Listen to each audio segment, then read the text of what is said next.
Hey guys, welcome to Finally Clicked, the podcast where we discuss business, leadership, and personal development. My name is Margaret Smith, and I'm the Director of Operations for Pickett Street Properties, a real estate team out of Bothell, Washington. And I'll be here every week with our owner and team leader, Jesse D. Moore.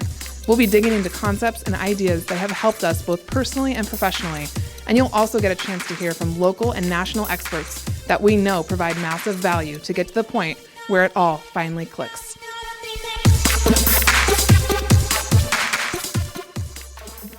Welcome, everybody, to another episode of Finally Clicked. I am your host, Jesse Moore. My co-host, Margaret Smith, is at the airport in Hawaii, ready to come back after a week of vacation, which leaves me alone in the studio with my drink and just the memories of a conversation I had this morning with our special guest. I'm going to tell you a little bit. I'm going to riff a little bit about our special guest because I kind of asked him a bombshell question right at the front of the interview without really giving you context and explaining what happened to our guest.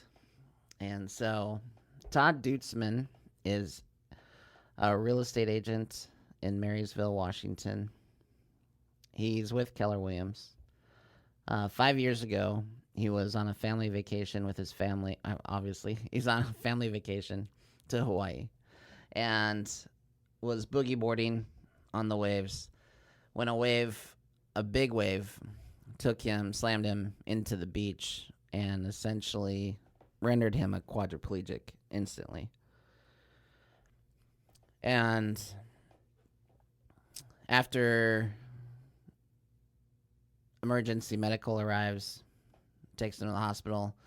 He's in the hospital for, I want to say, like 3 weeks before they're able to get him back to the mainland where he begins his rehabilitation. But his attitude from the very beginning was that he would walk again.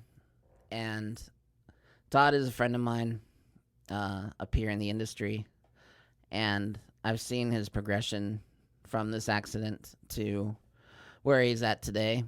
And he walks a few steps with a walker, somewhat unassisted. He can't walk completely unassisted yet, but I have no doubt with Todd's tenacity that that'll happen in the future.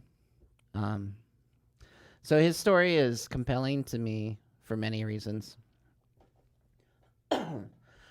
Honestly, Todd is just a great human being.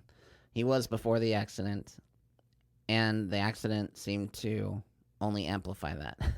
Anytime life deals you, life changes everything on you, and if you are able to respond with a smile and a joke, then you have all of my awe and respect. And despite everything I've been through in my life and in the last few years, talking to Todd puts everything into perspective for me. And we kind of jump into that right at the beginning, where in just scheduling this conversation with Todd, we talk about, I realize the extreme, stark differences in just how our day begins. My alarm goes off and I might lay there for 5 to 10 minutes as I get my bearings, and eventually I get up. And then I get to make a lot of decisions. I can go get a cup of coffee or make breakfast, or I can head into the bathroom and start to get ready for the day. But by and large, if I want to, I can leave the house within 30 minutes. And that is not the case for Todd. And so at any time, it's easy for us to get down about our circumstances or things aren't going like we expect. And I hope that you'll listen to this episode and think about Todd on mornings where you don't think things are going well or like you expect. So let's jump into it, and I'll catch you on the other side. Everybody, Todd Duitsman. Hey, Jesse. How you doing, sir? Good. Good. It's interesting. As I reached out to you yesterday to talk about doing this, you said it takes you 3 hours to get ready in the morning, which just showed the disparity of our lives in the sense that I just got an espresso maker like a month ago, and I find myself waking up about 20 minutes earlier in the day so I can enjoy a good cup of coffee. And here you are. It takes you. You got it down to 3 hours to get ready in the morning. Yes. It's a big change from, when I was a walkie, it's, 15 to 20 minutes. You're in the shower, you got something to eat, boom, you're rolling out the door, using the, brushing teeth, using the bathroom, 15, 20 minutes, and I'm out the door. So half hour max, and that includes a good breakfast. And Right. now I don't get out of bed until my wife comes over and,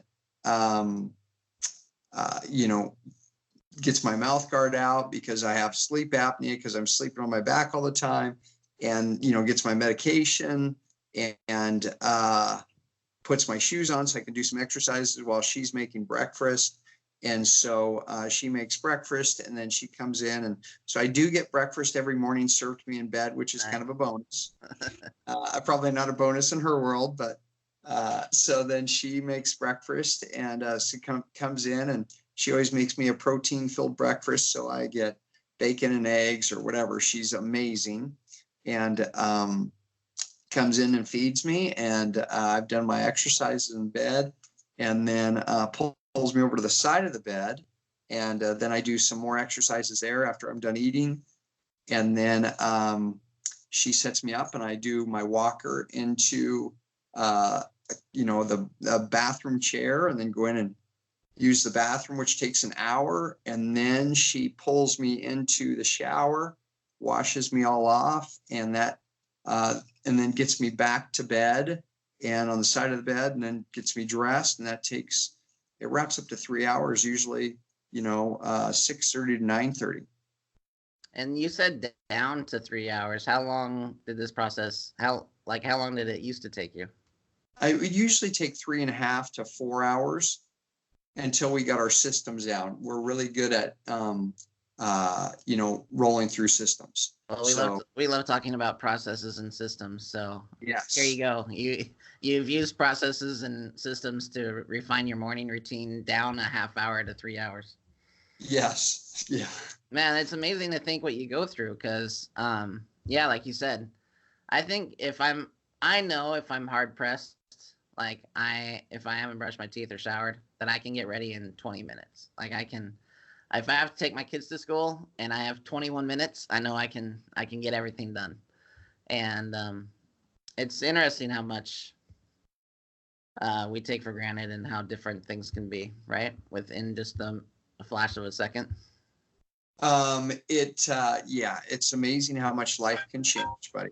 It's amazing how much life can change. So tell us, I was thinking again, as I was thinking about talking to you and interviewing you, I'm curious, we'll get into what happened with you, but how much does what happened to you now define you? Do you kind of miss the life, the fact that you had a life before? This is kind of hard for me to ask, and it's hard for me to explain what I mean, but there was a Todd Duitsman before the accident, right? And you had your own life. You had your own concerns, your own things, your own hopes, your own dreams. And then after the accident happened, so much of that may have changed or gotten lost in the shuffle, right? Because you're now dealing with this new existence. And so what I'm concerned about now, does people define you by the accident, or how do you make sure that the Todd Duitsman that you've always been comes through? That is a really, really great question, Jesse. It was probably 3 or 4 months ago. And so I am, every Monday I come down to Fusion Hot Yoga, which is right next to the Bothell Keller Williams. And my friend Miriam, she meets me for lunch a couple times a month, and she's Mindy Newton's assistant. Rock star, one of my favorite people. Anyhow, she meets me for lunch, And so once in a while, she pushes me from PCC, which is my favorite place on this earth to eat.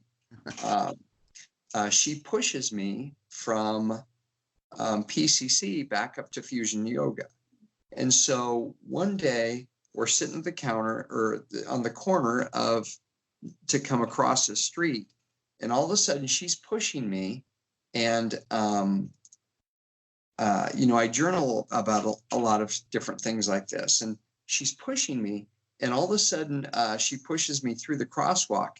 And I don't know if you ever noticed, Jesse, but have you noticed that there's the little crosswalks things are raised? Yeah. Do you notice that, the little white things? Yeah. Well, as a walkie, I never really noticed that stuff. But when you're in a wheelchair, you happen to notice all those little bumps. Do you know what I'm talking about? Yeah. So she's pushing me across, and all of a sudden I didn't feel embarrassed anymore. And because previous to the accident, I'm omnipotent, where I can do anything I want physically. I mean, I don't need any help from anybody. I can, wash my own clothes. I can make my own meals. I can, any sporting events you want to play, I'm going to beat you at, or I'll make fun of you until I beat you at, and I won't leave until you leave. So I'll always win. And then you get stuck in this wheelchair and you have to ask for everything, and so it was just like this weird feeling of, I'm okay with where I'm at now. And I don't know why at that one instance, I'm being pushed through an intersection and you have the cars lined up there and the people are looking at me. And I just, for the first time, I didn't feel embarrassed to be in the chair, to have, somebody else helping me and pushing me through the intersection. So it's just kind of a weird twist of life. No, it is. I mean, the reason I led with that question is because I knew the Todd before, right? You're such a happy-go-lucky. I mean, you still are to a large degree, a happy-go-lucky person, and I've had events in my life happen that I feel like people use that to define who I am, even though it's not true anymore, whatever the case is, right? Like, yeah. They use an event or a series of events, or they use their interaction with me to define who I was, or a story of me to define who I was to them. And so when I think about you, I wanted to be clear from the start that I don't think about your accident. Like, yes. When I think about my friend Todd, I think about my friend Todd. And then I think about what an inspiration you are to me in many different ways. And then I think about the accident, maybe third. Yes. And so I just wanted you to know that from the start, that I didn't really want this to be a conversation about your accident. I know that that's what a lot of people want to hear about and talk about. And I just want you to know that I'm inspired by who you are. And I've always been inspired by who you are. And I think the accident just gave you a soapbox to speak on. Yes. All right. So everyone's wondering, what are we talking about? Why are we listening in on Todd and Jesse's conversation? It's good that you guys know each other. But, and I'll tell you another reason why you came to mind. So I took the team shortly after your accident. I took the team to Hawaii to celebrate a sales contest goal that they had reached. And we were on the beach. We were on a beach in Maui. And Margaret had a boogie board. And we were in the waves. And all of a sudden, I hear kind of a whelp. And I see Margaret is on the beach. She's laying down on the beach. She's prone. Her boogie board is broken in half, like it's bent in half. And so a wave had picked her up and slammed her on the beach, broke her boogie board in half, and it very much phased her. And I had just the first thing I thought of was you. I'm like, this is what you experienced. and then I had this fear come over me that this is what was happening to Margaret in the same moment, And so I ran up to her, and she was fine. She was maybe a little bit concussed, a little scared, had the wind knocked out of her. And now she's on the beaches of Hawaii right now. And again, probably same situation, just a microsecond or a micro movement, right? Difference between your guys's what happened to both of you. So take me back, if you don't mind. Tell our listeners what the story of that day. Yeah. So we'll step back a couple of years to 2012. So in 2012, we had gone to Hawaii. That's how the locals say it. Yes, it is. We'd gone to, and you got to get some skin in the game to be a local. So I kind of feel like I'm, an honorary local. And so, anyhow, we'd gone in 2012. We'd gone to Maui for my son's graduation, Tyler. And I remember at the time he went in a neck brace. And so, he had graduated from high school. And so he had been playing with some buddies, and he dove into a pool, and he'd caught a football and dove into a pool, and he cracked a vertebrae in his neck. And so he had to wear this neck brace for a month or something like that, or 2 months. And so he was over in Hawaii, in Maui with this neck brace on. And so put a little damper on his activities, obviously. And I remember telling him, I said, son, you're 18 years old. You feel like you're invincible, but you're not. God gives you one body. That's it. All you get is one body. And I said, remember, what would be the worst thing ever? It would be almost like to be alive, but being stuck in a wheelchair. I said, I really need you to make sure that you calculate the decisions that you make, the risk versus the reward, and really understand that. And I said, I know at 18, 19, 20, 21 years old, I wasn't thinking those things through. But really, I said, to be in a wheelchair because you cracked your neck, I said, would be horrible. So I remember having that conversation with my son, and we have pictures of him over in Maui with his neck brace on, So then in 2014, my daughter graduates from high school. And so we booked the trip, and we're heading to Hawaii. And we went. We barely made the flight. I mean, my world is hair on fire. We don't need to get there. We don't need to get there early because if we get there early, we're wasting our time.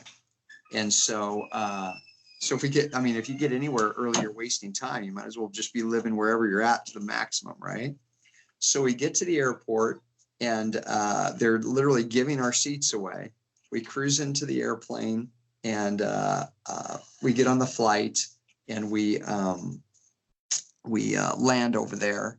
And I love Maui so much. I love the sunshine, the tan, the shorts, the warmth, the beach, everything about it. I love Hawaii so much. And as soon as I'm back on my feet running around, I'll be back playing in those waves. I'll tell you that right now. Yeah, I'm sure. So anyhow, we get there, we grab something to eat, we drop off our bags, and we're on a van to McKenna Beach. And so we get to McKenna Beach, and I run right past those little signs that show the people, the graphic illustrations of the waves and the people bonking their necks, because that stuff doesn't apply to me. No way, because I'm omnipotent. And so we got 20 or 30 people there waiting for us because we got a bunch of families. And my buddy Barry Gould and his son, we run over to the beach, and I got my Snook flip flops, and we run over to the beach, and they tackle me, and I'm happy but frustrated at the same time because I want to be in that water so bad. I love that water. And so I'm so excited to see them. So anyhow, we jump in, and we're all like swimming around and having a blast. And so we're swimming around having a blast. And all of a sudden we start body surfing. And so, what's up? Okay. and we start body surfing. And so we're all trying to see who can make it in the furthest, you know? And so we're all out there splashing around, and there's a couple waves, and I'm going to take one of these waves. And then Barry says, "Hey, Todd, there's a bigger one." And so I always want bigger, better, faster. And so I catch this wave, and I'm right at the top of it. The adrenaline's just rushing through, and I'm just like, yes. And all of a sudden I look down, and there's no water down below me. And I'm just like the human dart, just thunk right into the sand. And I go from not needing anybody to do anything to literally my whole body shuts down. And so there's three thoughts that went through my head. And I thought, wow, God, is this it? And then the second thought was, when it's not like you can just TiVo the waves, and put them on pause and go make a sandwich or something, and then come back and watch the rest. It's like they're still going. The second thought is, man, this is how the jellyfish must feel, because my tendrils are just like dragging, I can't control them anymore. And then the third thought was, I got about 1 minute and 30 seconds because I can hold my breath for almost a couple minutes. Somebody better get me, because, this just is not stopping. And so it just pulls me right back out. And then Barry and Tyler come running over, and they grab me, and Barry's thinking I'm totally kidding, and because that's my life. And so he flips me over, and he goes, "What's going on?" I said, "I'm screwed. I can't move, And so then Tyler walks, he's right there on the other side. And I said, "But I'll walk again. It'll be fine. I'll walk again." And so the next thing you know, the lifeguards are right there, and they come down and they pull you right back into the waves. They don't try to run out right away. So they pull you right back into the waves, and then they time it, and then they run out there. And they said they, got me all up on the little gurney thing and pulled me up there. And they said, "How old are you, and what's your name?" And I said, "My name is Stallion, and I'm 25. And Barry goes, no. His name is Todd Duitsman. He's 45 years old. And so then they wrapped me up, and then, they took me to Maui General from there. Yeah. So it's amazing that some of the first words out of your mouth are, "I'll walk again. Don't worry, I'll walk again." Yes. Like in your lexicon of that moment, you only said like 10 words, and half of them were saying, "I'll walk again." Yes. My brain. Yeah, go ahead. Was that something, and tell me about that. Was that something you just knew intrinsically, or is it an affirmation? What is it in that moment? That's a great question. I know it to be true. And then it's probably an affirmation, because that is an interesting deal, because back when I was little, growing up, for some reason, I latched on to the how to win friends and influence people, the magic of thinking big. I mean, I was one of those weird kids that did a bunch of sports and then loved to read about all that stuff. And so that stuff was kind of built into me from a young age. I have no idea why, except for maybe I do now know why it was built in. Do you know what I'm saying? Well, no. I mean, yes and no. I want to know from you what it is that you're saying. Yeah, and I just read so much, and my brain was consumed by that. I was always fascinated by the brain and what causes us to do things. Even back at 16, 17, 18 years old, I read a bunch. I never think that I was really super intelligent. I just read a tremendous amount. And so then I applied that in my life. And so, I've always been extremely positive to a fault. But you also train that muscle, right? Like in the books that you read, so you had already trained your positivity muscle so that when a beach, slams, when a beach takes your mobility, you still say, "I'm going to walk again." Yes, for sure. I always win, Jesse. It just, for some reason, I always, I just always win. I always think I'm going to win. Even when I'm losing, I think I'm going to win. I mean, I've lost a bunch of businesses. I've always thought I was going to win down the last of losing them. I still think I'm going to win now. And it just takes me a little longer. Yeah, right. I agree. Yes. I remember this time pretty vividly, and I remember it's not like it was just like you had this to deal with, because you were kind of stuck on Maui for a while. Like it was an issue getting you back to the mainland, right? Yes.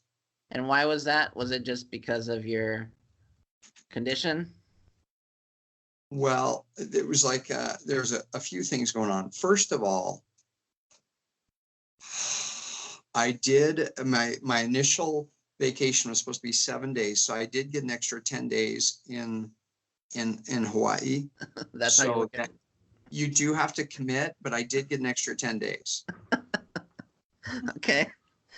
And on the other side of that too, it's a great weight loss program, and in less than 30 days, I lost 23 pounds. In less than 10 days? In less than 30 days, I lost 23 pounds. See, but again, you do have to commit. But you know what? You got to look at all the positives, right?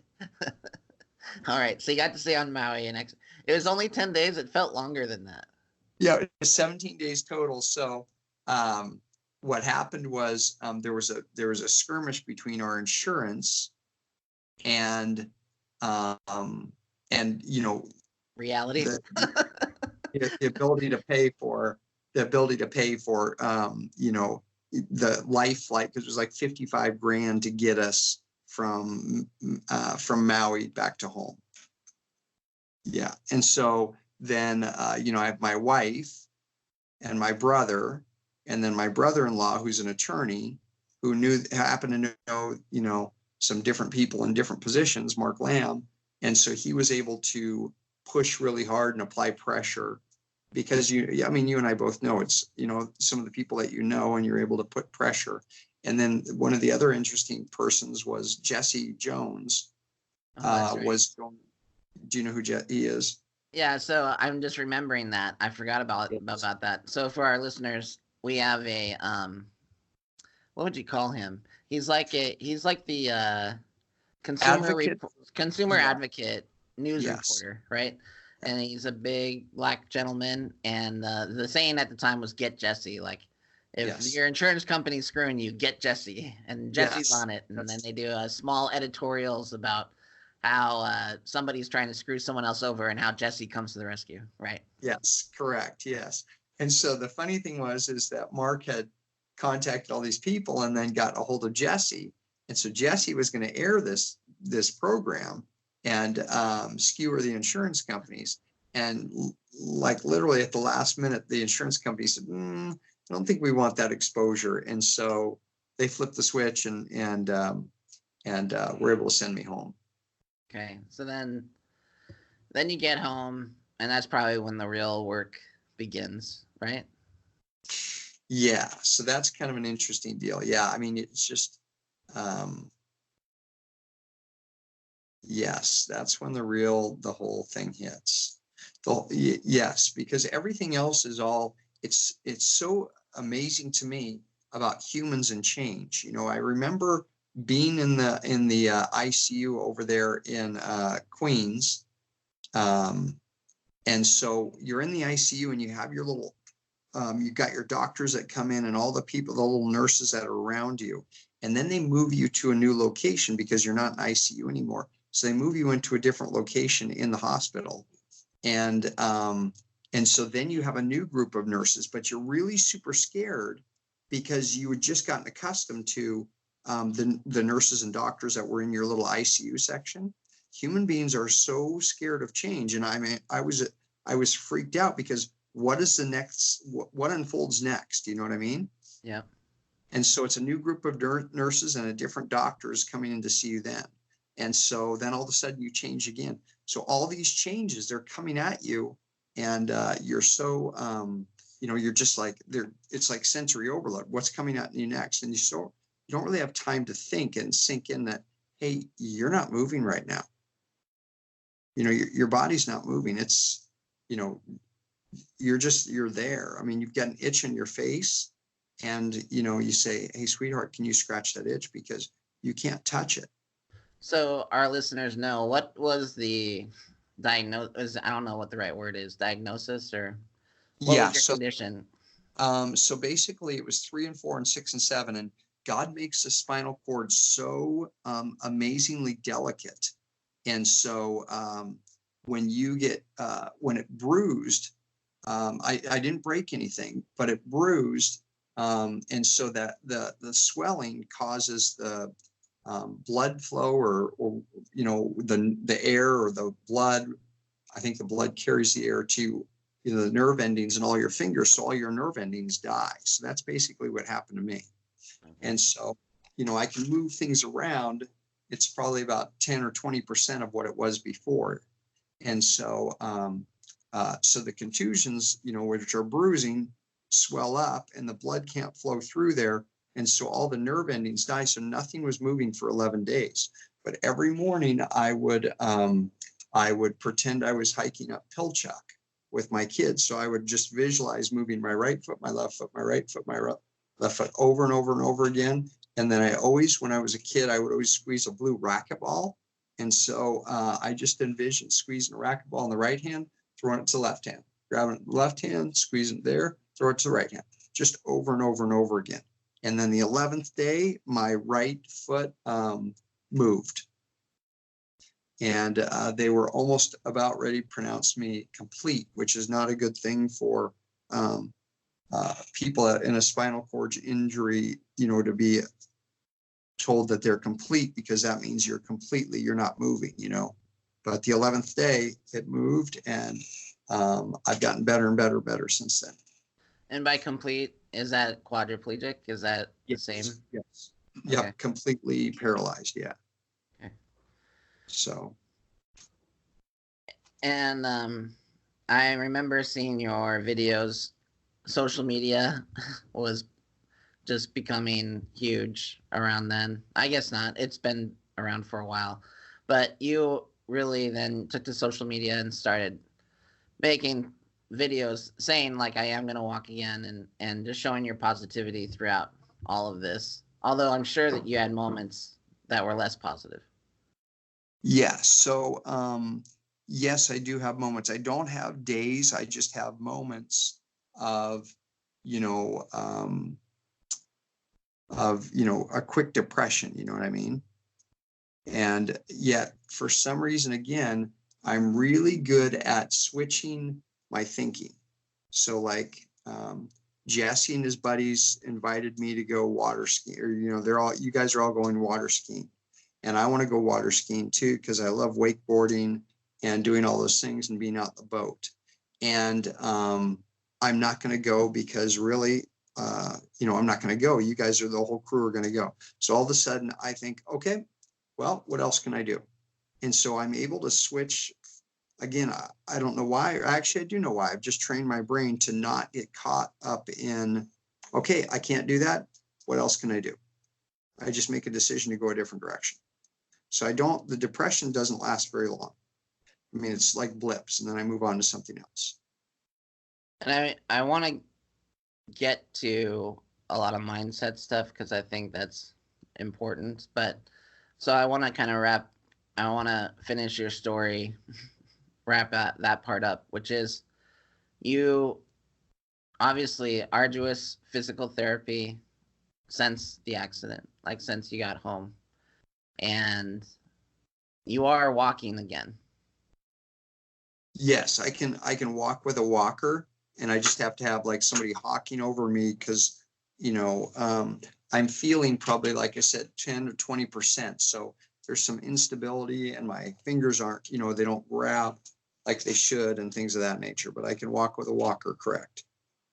And that's, to go from essentially complete, as you say, to being able to be upright at all is quite a testimony.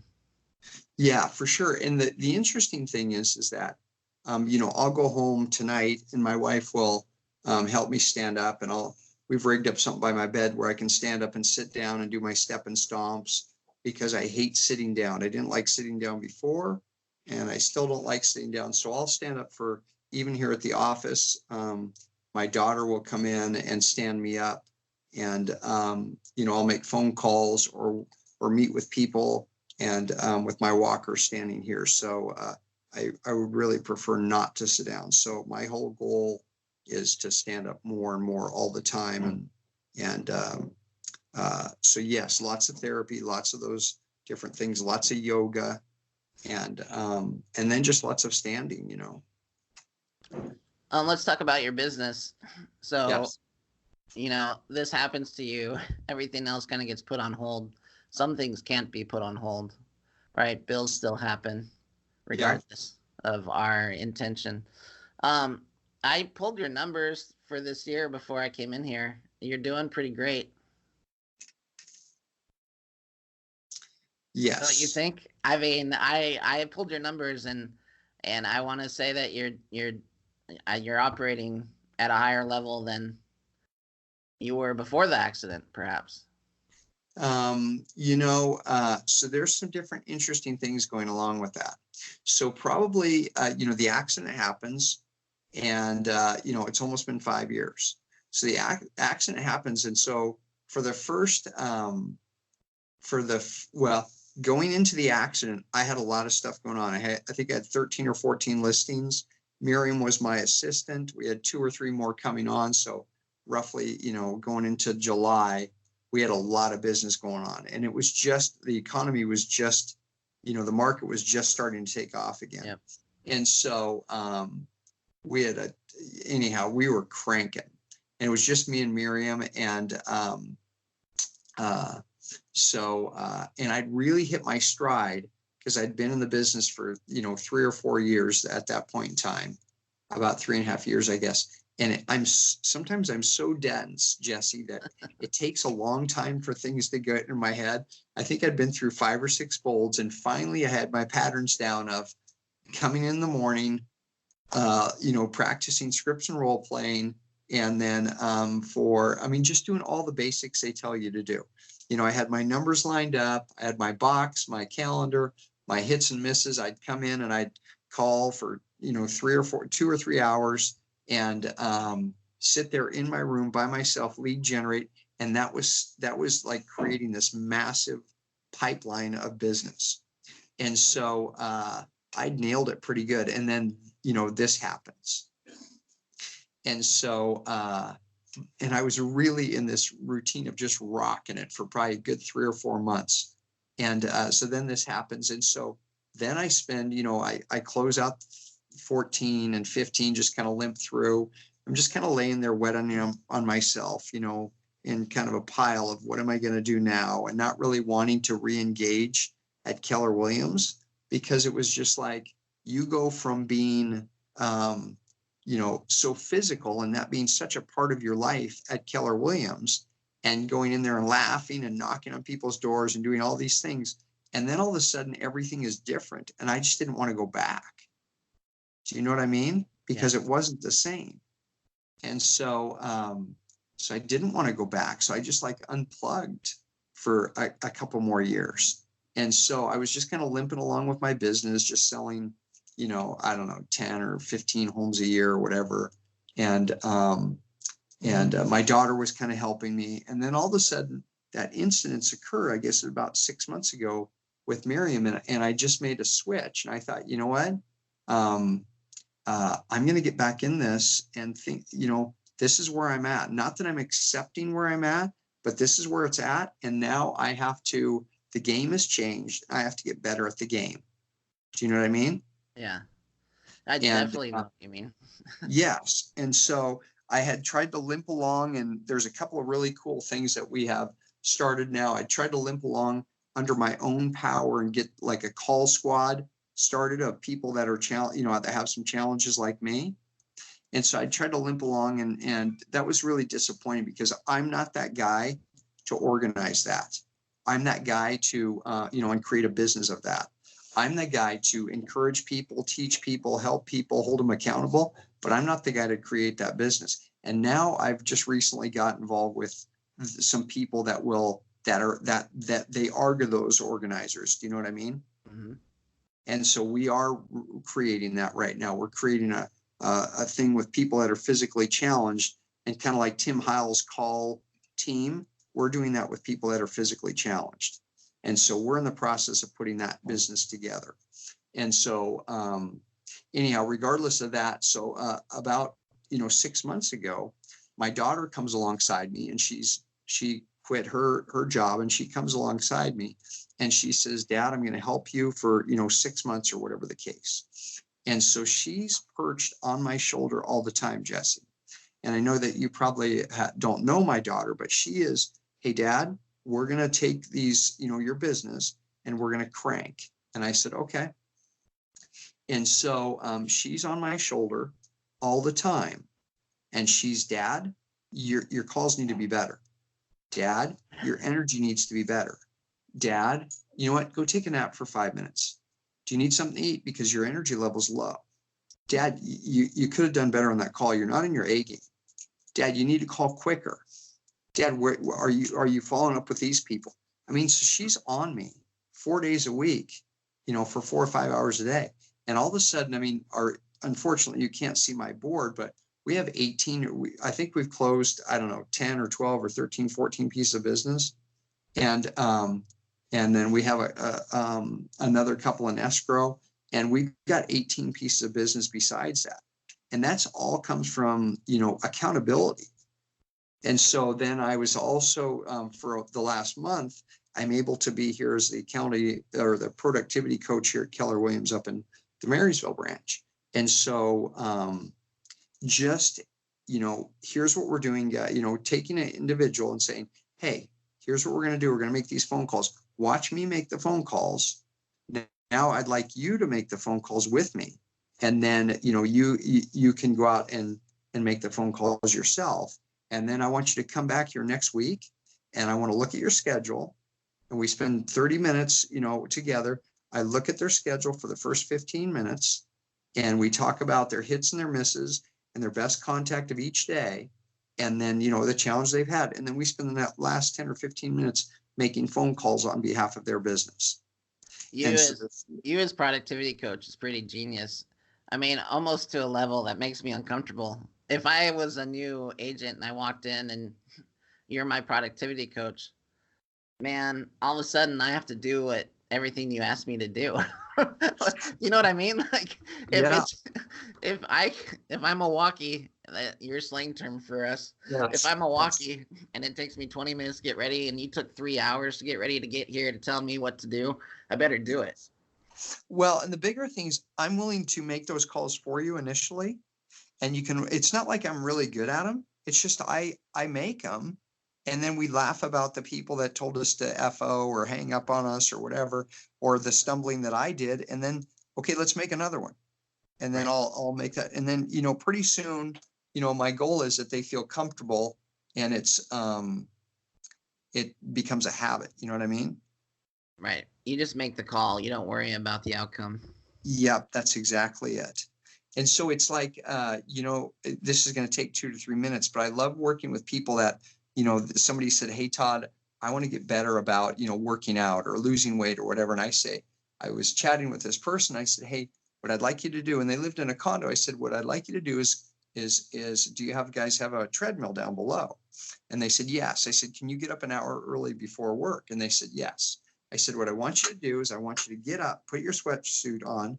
I want you to put a towel around your neck, make sure you got your tennis shoes on. I want you to walk down to the treadmill place, the little gym, and I want you to take your towel off, hang it up, and I want you to put your ear pods in, and I want you to listen to 2 songs and on the thing, because that's about 5 or 6 minutes, and stand on the treadmill. And they say, what do you mean? I said, yeah, I just want you to stand on the treadmill. And they said, oh, okay.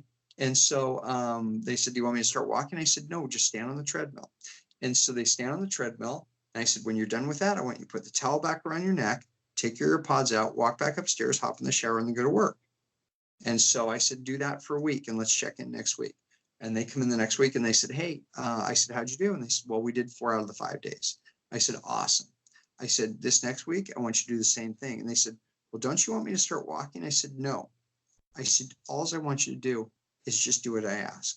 And so they do it for another week. They come in, they check back in. They said, yeah, I did it. I did it for 5 days this last week. I said, awesome. Now this next week, I want you to do the same thing, but this next week, I want you to do it, just walk for 5 minutes. Well, can I walk for more if I have all this time? No, just for 5 minutes. All I want them to do, Jesse, is to develop the habit. And I want them to develop the habit so that if they don't make the calls or they don't spend some time, even if it's 5 or 10 minutes on that treadmill, that there's this feeling in their gut that feels like, I missed out on something today. Do you know what I mean? Yeah. Yeah, I played basketball in high school. It wasn't like I was very good athlete by any means. I just did it every day. And 30 minutes to an hour every day, I played basketball in the summer and everything. If I didn't do it, I had this guilty feeling in my gut. And I want that same feeling for these people, that they have that feeling in their gut that I didn't perform today. Do you know what I mean? Oh, absolutely. Just a habit every single day, just a small habit. So anyhow. All right. So I was thinking about, I read a lot of books. I listen to a lot of podcasts. I am inspired every day by people that overcome situations far different from my own. And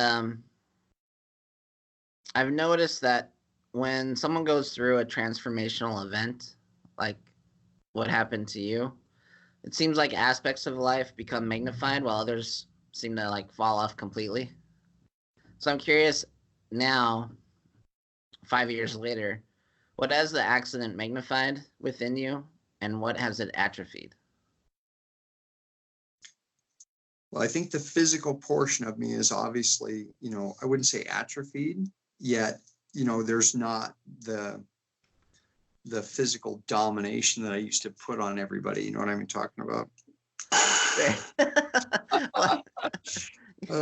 Because Jesse, if you and I played ping pong, you know what? I would dominate you. I would make fun of you. I'd make fun of your mother. I just win. You know what I'm saying? Ping pong. I like ping pong is what separates the men from the boys. That's exactly it. I'd find your weakness and then I'd just drill down on it. And then I'd make fun of you as I was doing it.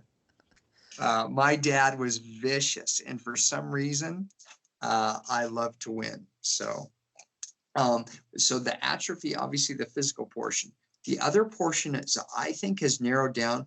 I've kind of stopped reading the all the different books for a little while because I find that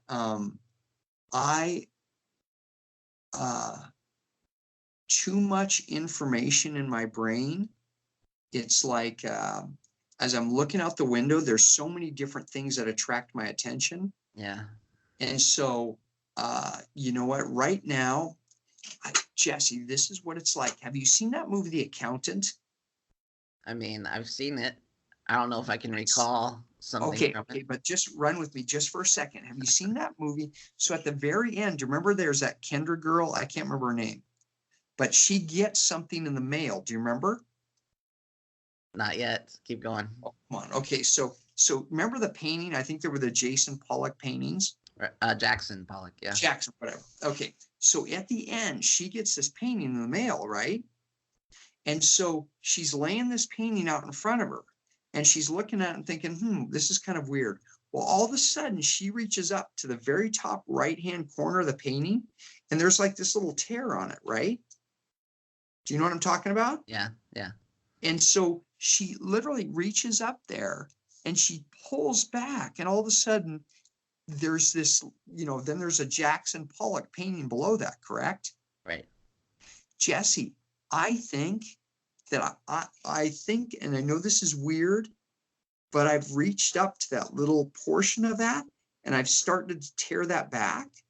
And there's a bunch of cool stuff, but I can't quite pull that thing back yet. I'm not sure what's underneath there, but I think I figured some things out. You know what I mean? Oh, yeah. Yeah. And so for my life, it's become very, very sharp about what makes people do things and how can I help people to be better? Do you know what I mean? Yeah, that's why I'm asking the question, because I feel like when you have a transformational event like this happen, so put the physical atrophy aside, I'm really talking about mindset, and I'm talking about your psychology. And Yeah. all of us, we have our demons, and we have the things that we acquiesce to, and the things we fight against, the things that we thrive at, and the things that hold us back. And so I just believe that when you go through something like this, it's like a pressure cooker. You just had to face a lot of things way sooner and quicker than everybody else. And then, Yes. and so as advice to all of us, rather than it taking a transformational event to get us there, I'm wondering with you, what things did you set aside after the accident that maybe you held on to prior? And then what did you really latch onto that maybe you didn't go after before?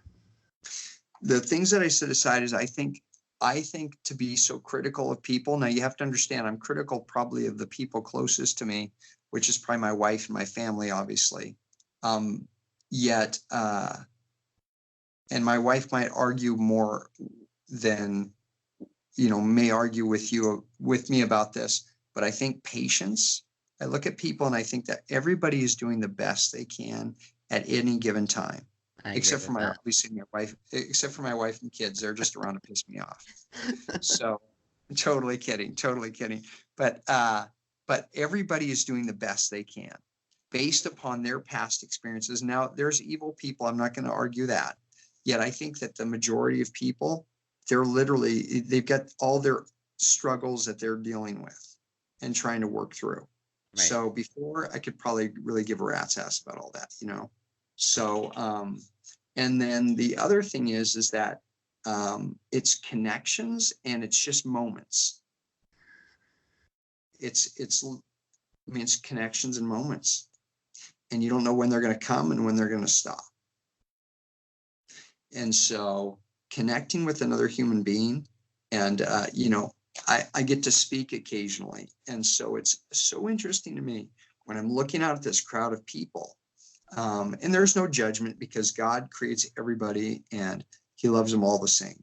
Yet I'm looking at this crowd of people, and Jesse, I talk to people, and some people try to impress me with all the cool stuff that they've done. Or some people are, I'm looking at this crowd of people, and I know there's out there people that are, struggling with pornography or struggling with drinking or gambling, or they're compensating in one area, trying to get a new girlfriend or a new wife or get a nicer car or buy cooler watches.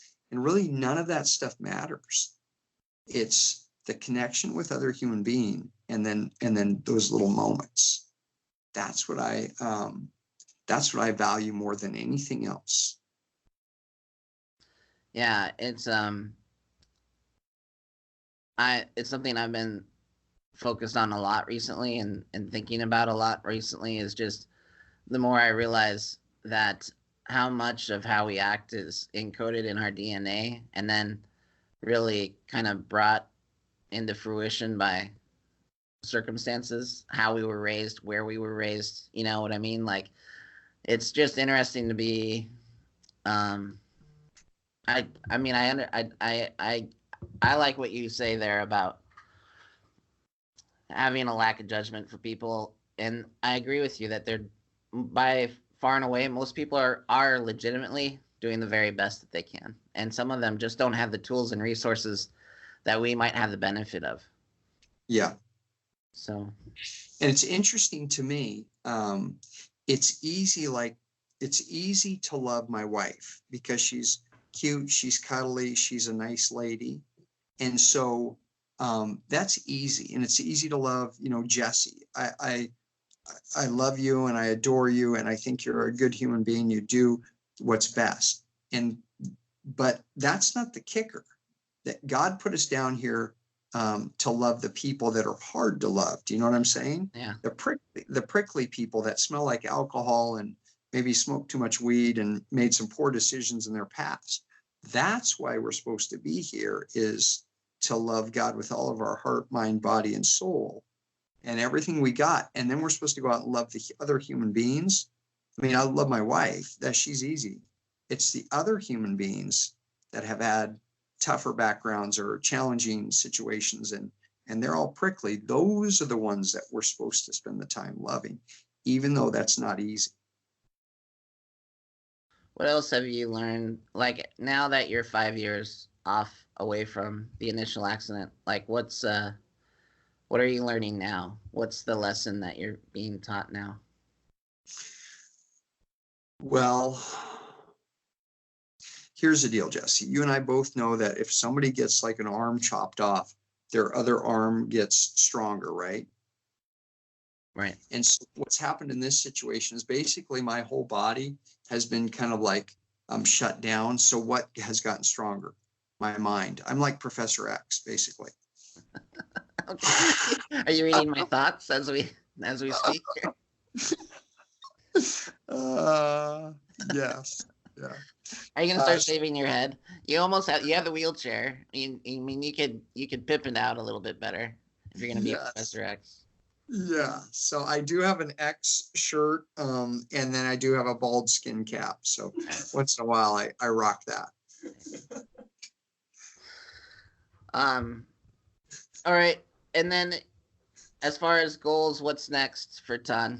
What's next? Well, I'm going to crank my business. I've got a goal to speak to 24 times this year. I think I've gotten 6 or 7 underneath the books. I've got a couple more lined up. My goal is to speak 24 times, and crank the business and really bring my productivity coach, bring those systems in play, those systems and, all the systems and processes, and get them all boilerplated and put that together so I can be a really efficient productivity coach. And then also my call squad, that is the next thing. Is I really, we've got some integral people in that, and I'd like to bring that and, help empower other people with physical challenges that are not being, they're not being productive in their life, and they want to be productive. They just don't know how to do that, and provide, this opportunity to them as well. So, and create that all across the United States. Well, Todd, I think it's amazing that for someone to go through such a life-altering moment and debilitating accident, and to go from that to being maybe slightly better at your job than you were before, and not only that, but now being in the position of a productivity coach, as well as take everything else that you have to do and face. And I know it's not you alone, and I know you have your wife and your family, and I'm in admiration of all of you, and I think about you often, and I appreciate you taking the time to talk to us today. You betcha. Awesome stuff, Jesse. Thanks a bunch for the opportunity. Yeah, buddy. I'll see you up north sometime soon. All right. Sounds good. I appreciate you, Jesse. Thank you. Thanks, Tom. All right. See you. Bye. And we're back. I don't have the benefit of Margaret sitting across from me. Tell me what she thought of this podcast. I can't hear you and your thoughts as you think about this podcast and what Todd had to say. We're at the end of a week without Margaret, and I'm looking forward to her return. That being said, we didn't slow down because Margaret was gone. We hired a salesperson. We interviewed another salesperson. I'm setting an appointment for recruiting another salesperson. But all the same, Margaret, I'll be happy when you're back. I will ask Sarah to include contact information so you can reach out to Todd if you choose to. I'd love it if you reached out to him and let him know that his story had an impact, that it meant something to you. I know he has a goal to speak 24 times this year, and I would love this podcast to be a vehicle for him to schedule some of those speaking engagements. I am motivated and inspired by Todd, and I'm grateful. I'm grateful for all the things that I take for granted. And I love that that's what Todd teaches me. I know that it's easy to not be grateful. It's easy to kind of rail against the things in life that would keep you from accomplishing your goals, or that would keep you from trying, or that would keep you from looking foolish. And I just love that guy. And I hope it was inspirational for you as well. So please, if you can, let him know that you listened. Let him know the impact. And if there's any part of you that thinks the people you know would benefit from listening to him speak, please reach out to him and talk to him about scheduling a speaking engagement sometime soon. Thanks, everybody. See you next week with Margaret Smith.